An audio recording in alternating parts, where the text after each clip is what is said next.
Hi, my name is KidusTekeste. You can call me Kidus. I'm February 2021 student.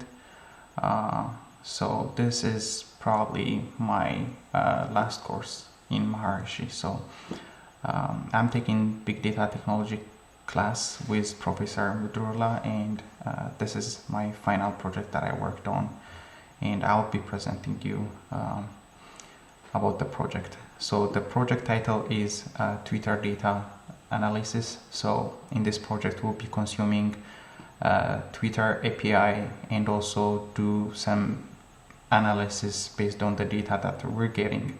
And there are so many different big data technology tools that I've used, and we'll be going through them. Okay, So just a little bit background about the project. The project consumes Twitter API and also it publishes those Twitter's data using Kafka. So we have Kafka and also Zookeeper integrated with our application.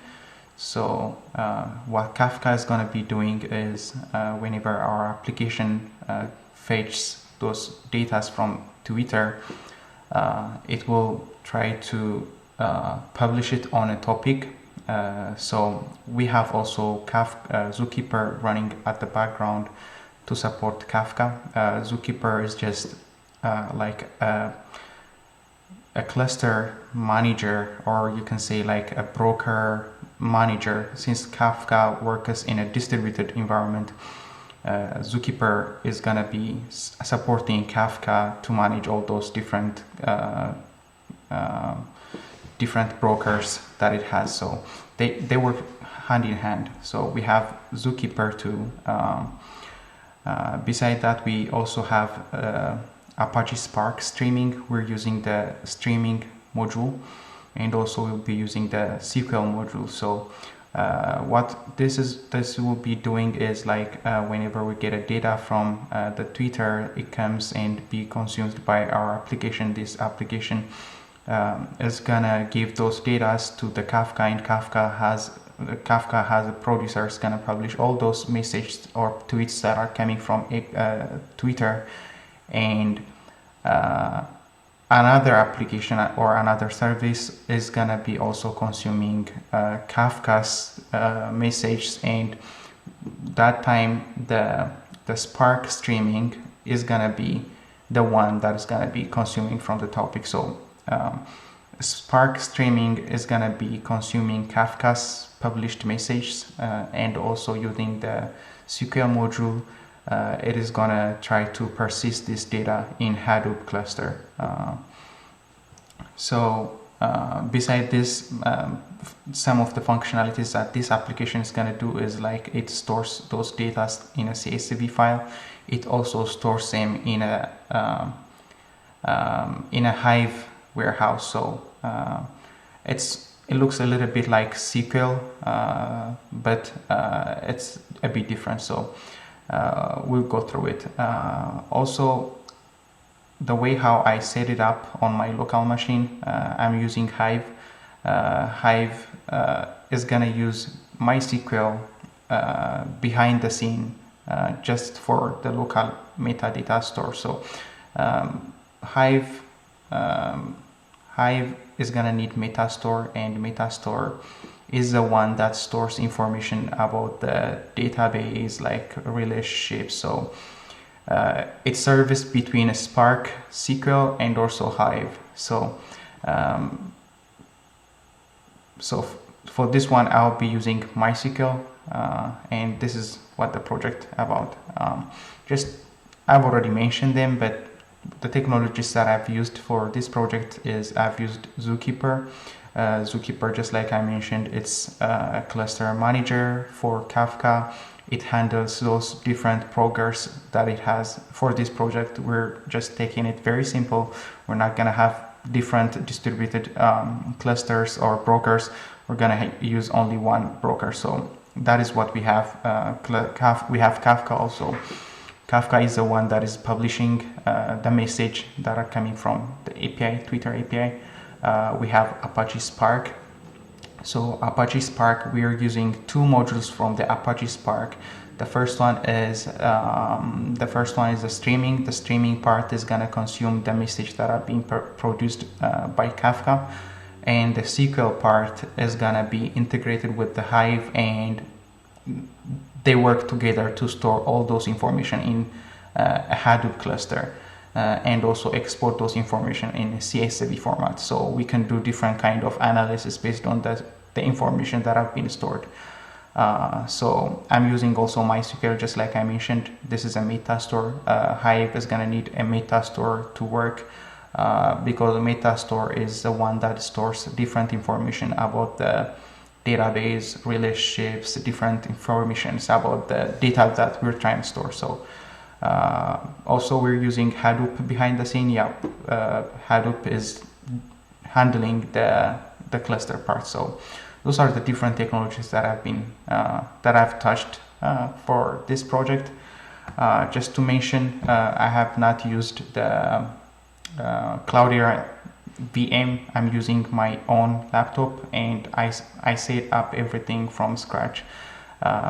This is just a specification of my computer, since this is the environment that I'll be executing everything. So I have set up all those different like Hadoop, Apache, Hive, Spark, Kafka, and Zookeeper. All of them I have been able to set them up locally.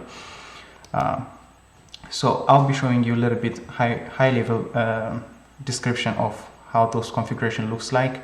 And this is what the architecture looks like for now. So we have a Twitter API. I have a Twitter account that I created for this project purpose. So we'll be using this Twitter keys and those information to to consume the Twitter API.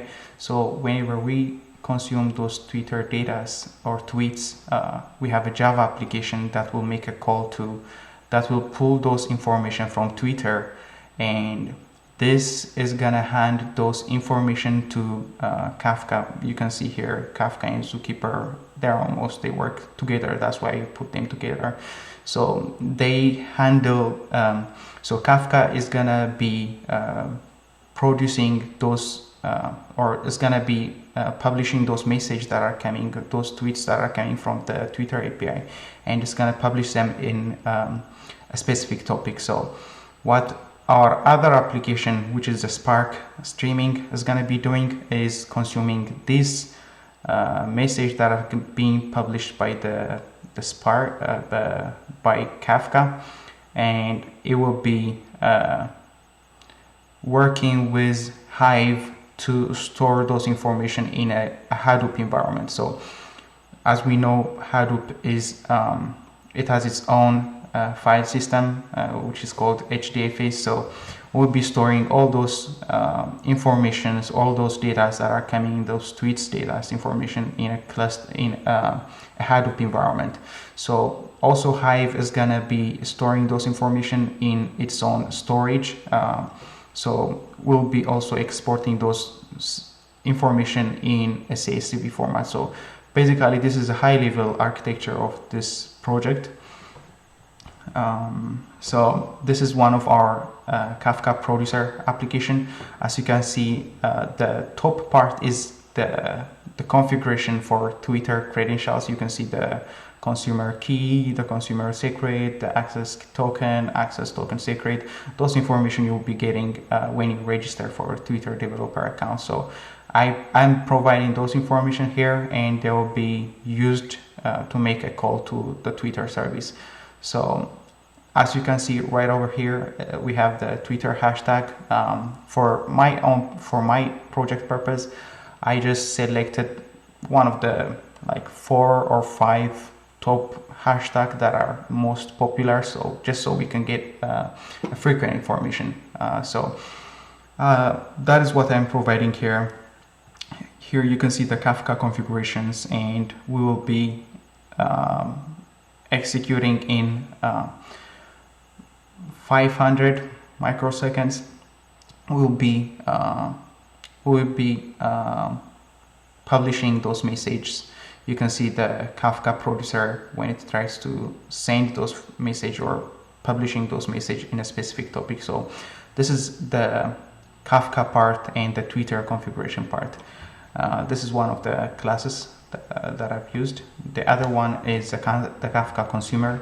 In here you can see on the top section we have the Spark configuration. As you can see, we're using the local setup.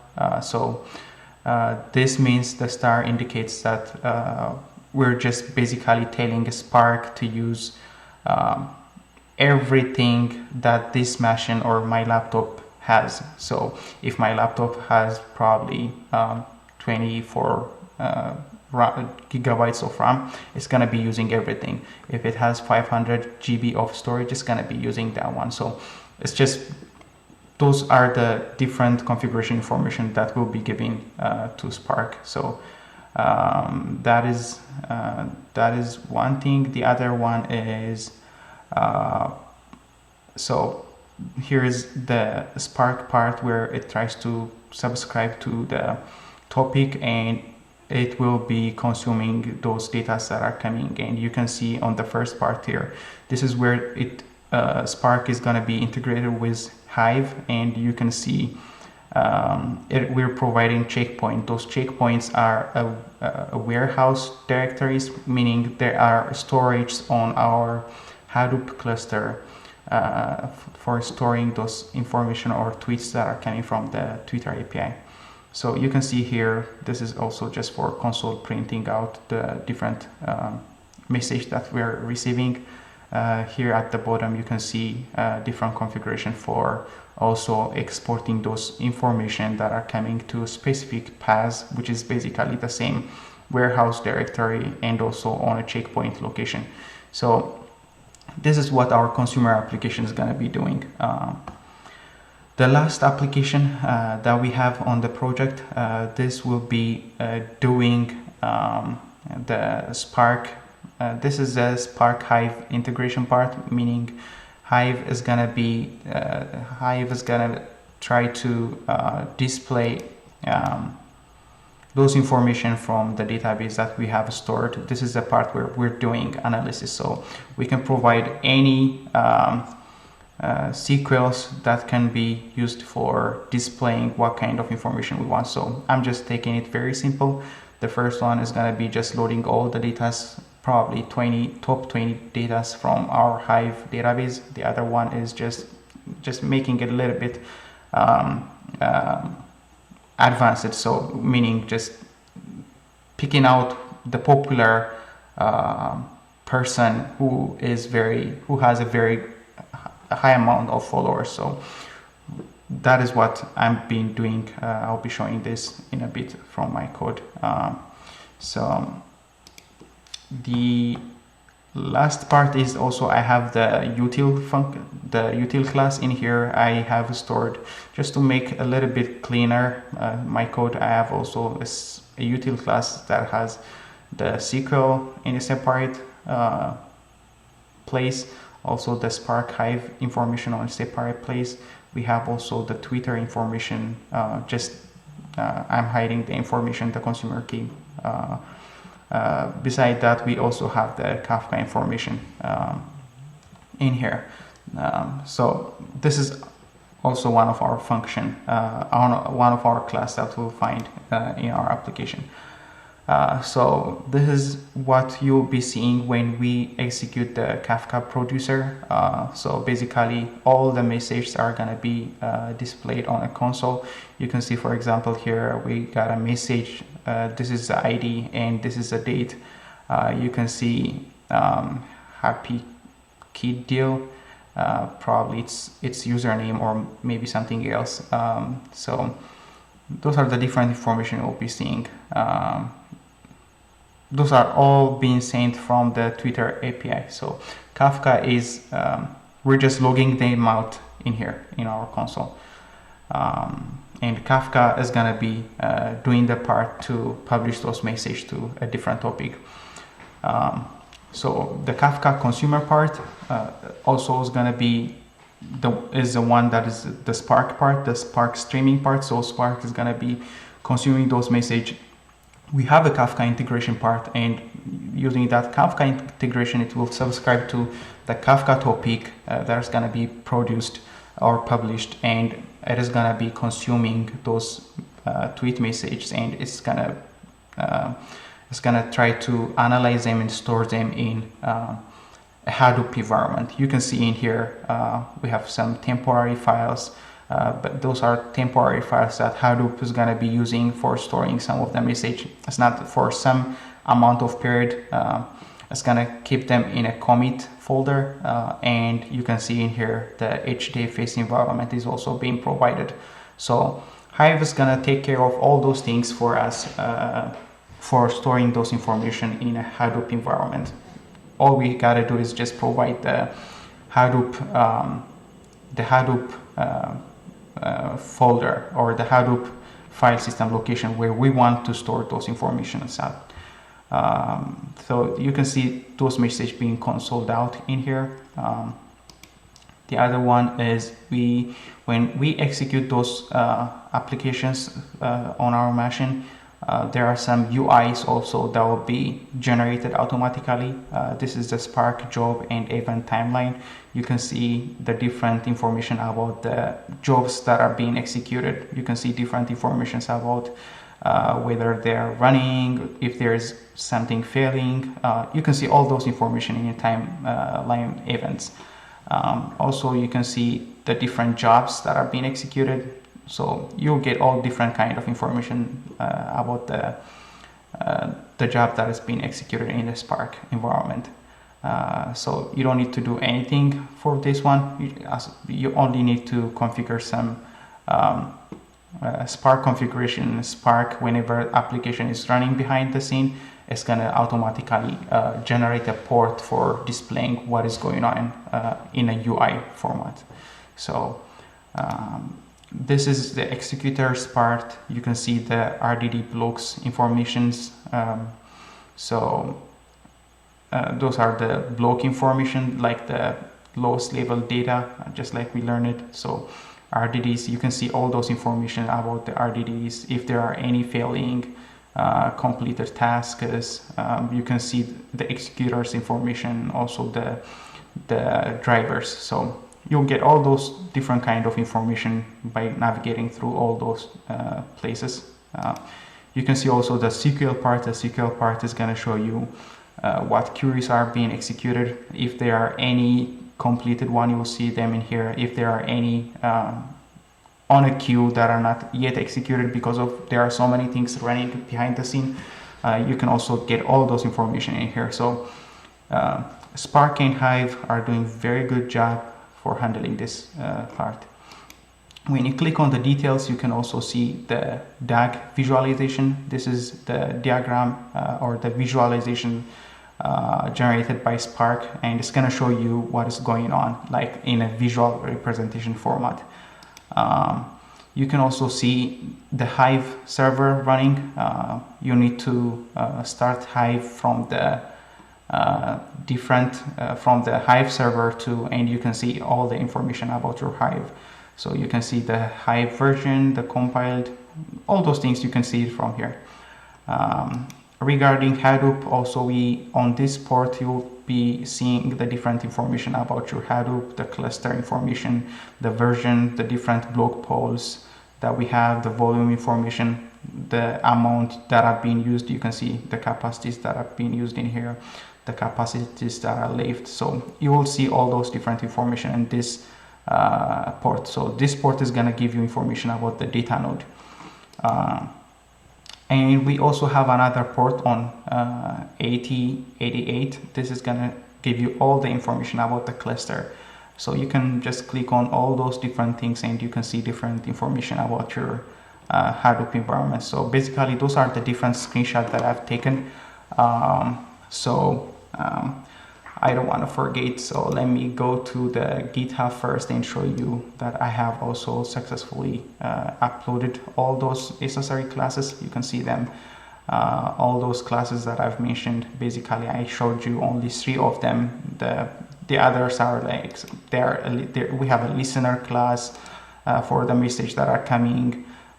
We have a callback function. So those are the things that I didn't mention because they're not actually doing a lot of things. You can just understand them by looking at them. But the most important ones are the producer, the consumer, and the SQL Hive.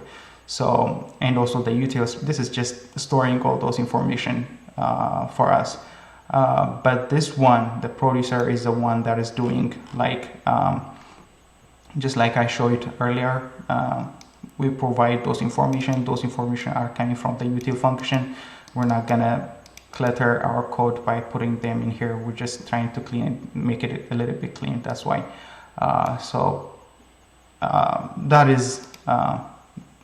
That is all the things that you'll be finding. You'll get all the details on the GitHub link. So those are the different queries that I thought might be useful for a person who's gonna be trying to run those things, because I've used all those different commands and those are my work directory, my present working directory. So I think this is enough about the GitHub. Let me go to the application and run the application. So just like I mentioned, we have the producer. We can run this. You can see the producer is going to be connected to the Twitter API, and those are the messages that are being published. So you can see those messages are coming from the Twitter API. Also, those informations are also at the same time being published to a specific topic on Twitter. So let me also run the consumer part. So the consumer is gonna provide us this link when it executes. So when you click on this, it is gonna open up the dashboard that I just mentioned a little bit earlier. So it gives you all the information about what is happening with your code. So you can see it from here also that it's consuming the message, or it's the Kafka's, the Spark streaming is consuming those information from Kafka, and the producer is consistently also producing those informations, and you can see those informations in here. Those are the completed jobs. Those are the stages. You can see the stages. You can also see the environment information, the runtime information, the Spark properties, the system properties, the class path information. You can see all those. You can get all those information from this UI. For the executor part, you can see those different executors. You can see the driver information that are executing those information. So Spark is doing very good job just by showing you all those information. You can see the SQL part. In the SQL part, you can click on them and you can see those different information. You can click on the DAG and see also the visual representation of what is happening, like the scan part, the map part, the whole stage code generation part. You can see everything in here. And when you click on the detail, you can also get which line of code is actually being executed from your code and which is doing this job. So you can see all those information about the event timeline. So this is a very good, nice UI. This is what's being executed behind the scene, but this is what is also being produced. So the last part is, I can stop at this one because it really consumes our memory. So I will be stopping this one as well. So the third application is the one that is fetching those information. So the first one is just basically, I can show what it looks like here.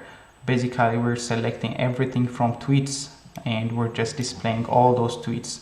The second one, the advanced one, we're selecting the user names, the screen names, and we're trying to show the popular one in the who has the favorite who had the highest number of tweets or the highest number of favorites. So we're just displaying them in a descending order. So let's just go ahead and execute this one. You can see it's running, and the message is gonna be displayed in here. So the first one got executed, the select everything. The second one is also being executed.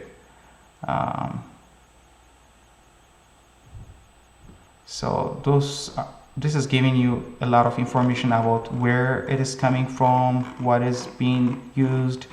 It gives you all those detailed information. So this is the second one, like it shows the screen names. Those are the screen names from the tweets, and this is the total number of favorites that this screen name has.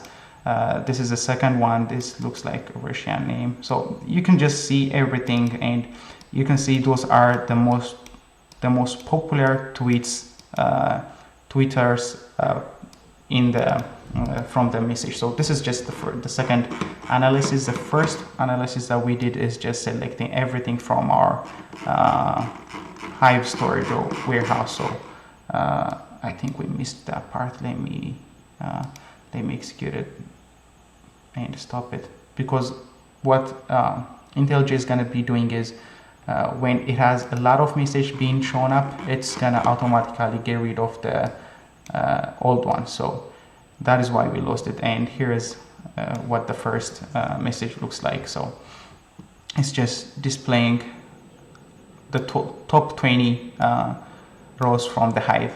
So let me also execute this live and show you from the Hive environment. So I am inside Hive. Show database. Oh, we need to connect with Hive again. Probably we lost a session. Hive.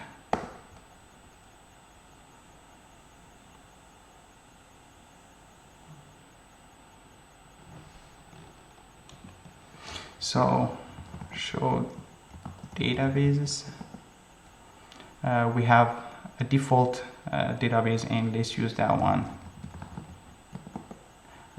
Show tables. You can see I have created a table called tweets, and that is where all those messages are being stored. So let's see what this describe tweets. Let's see what this table looks like. Describe.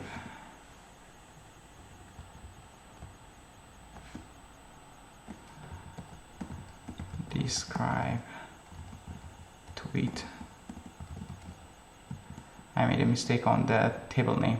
So this is what the table looks like. We have the source, the language, the favorites count, the retweets, the location, the favorites count, the friends count, the followers count. So those are the different information you'll be getting from the Hive, from the Twitter data.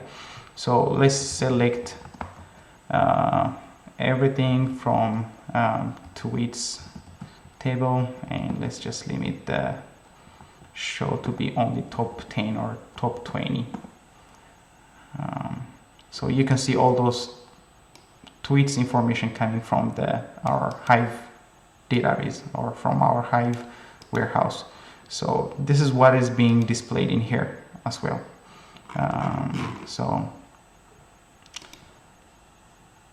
This is I think that is all about Hive. I can also you can also see in here, if you, for example, if I just try to see what is being published on this topic, I can fetch all those messages that are being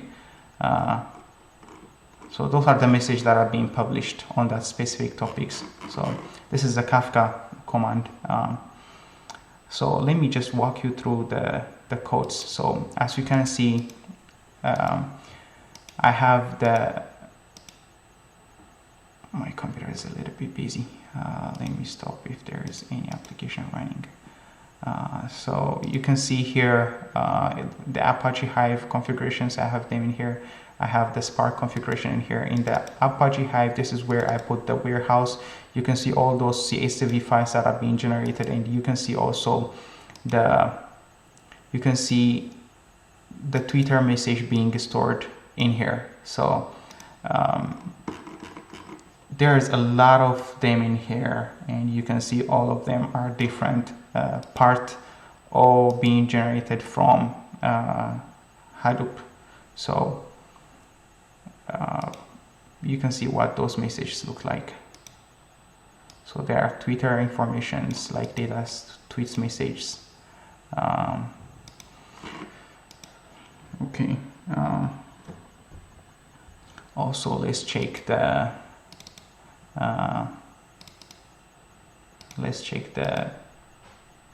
Hadoop environment. But before that, let me show you the template, the temporary information. So as you can see, when we execute these programs, they are using the Hadoop cluster, just like I explained. You can see those are generated right now when I execute those information. So the Kafka is putting all the logs in here. You can see all of them being generated here. You can see this is a topic, and this is our tweets this is a topic that we're using for Kafka, and Kafka is just doing all those stuffs for us.